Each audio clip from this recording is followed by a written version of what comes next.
What's up, everybody? Welcome back to the channel. Hey, today I'm just gonna make another short video this week.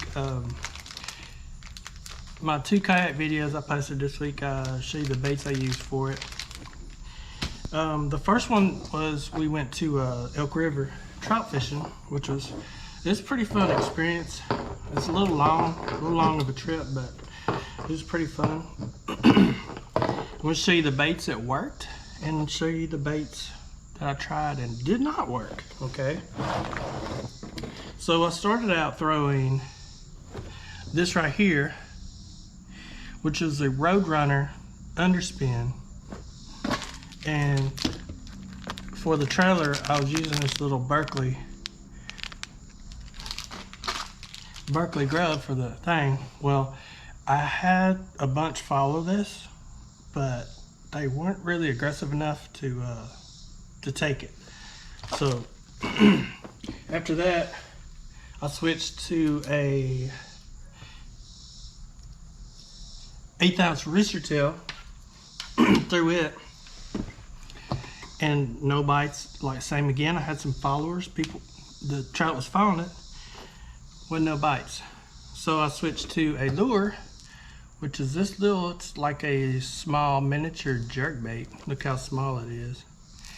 And yeah, those are the baits I used that did not work. Did not catch a fish on any of those baits.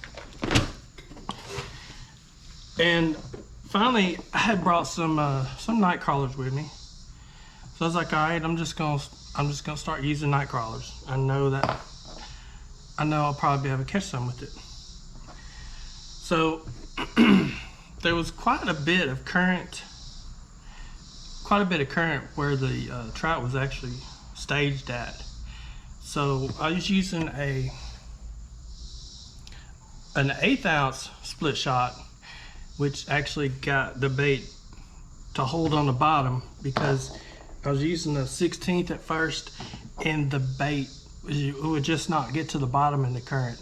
So I switched out to an 1/8 ounce, and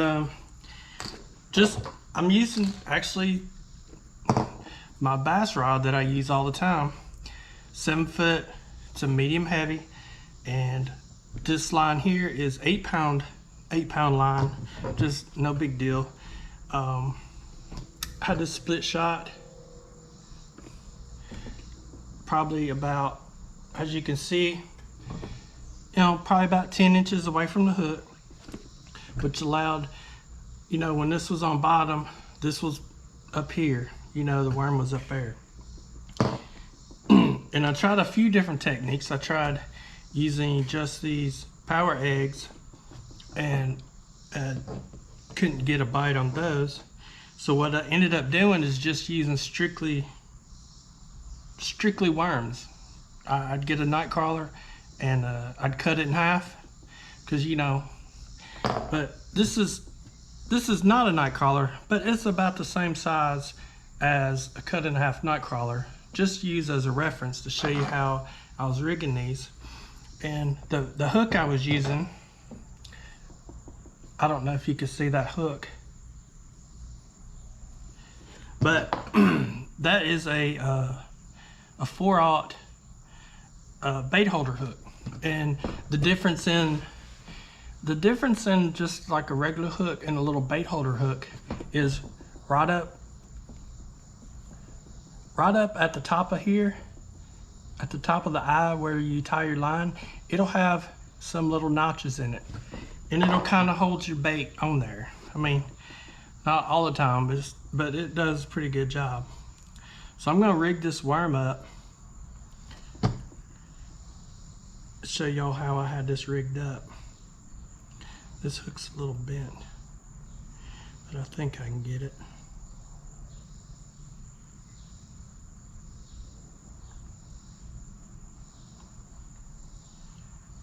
All right.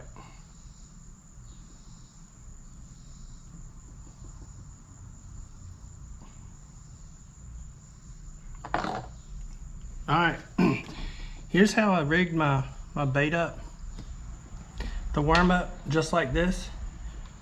See, the hook is right in the middle Come on now. See, the hook is like, the worm is actually goes up the line, and the hook's probably in the middle of the worm. So if a fish comes along and eats this, he's most likely gonna get hooked. You don't want this hook way up front. You want that, put that worm a little bit up that line, past the eye, maybe about, you know, just whatever, about half the length of that worm right there.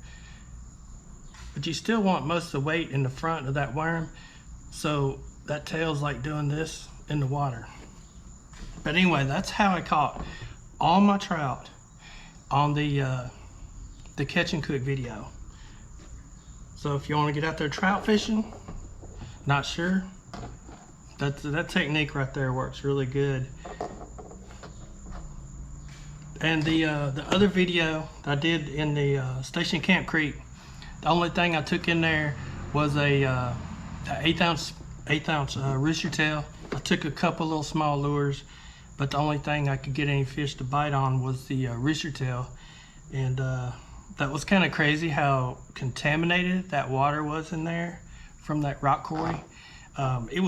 It actually was over a mile long of that contamination. But once I got past it, I started catching fish, and I caught fish up to that point. And we went up there as far as we could, and it got very, very shallow, and it was just like, we can't go any farther, you know, just drop our kayaks and just, you know, it's ankle deep all the way through there. But anyways, it's just a little short video showing y'all what I caught the fish on this week. This weekend I plan on going to the river fishing. It's gonna be hot, it's about 100 degrees out, so I'm gonna show y'all how to catch fish in 100-degree weather. All right, stay tuned, guys.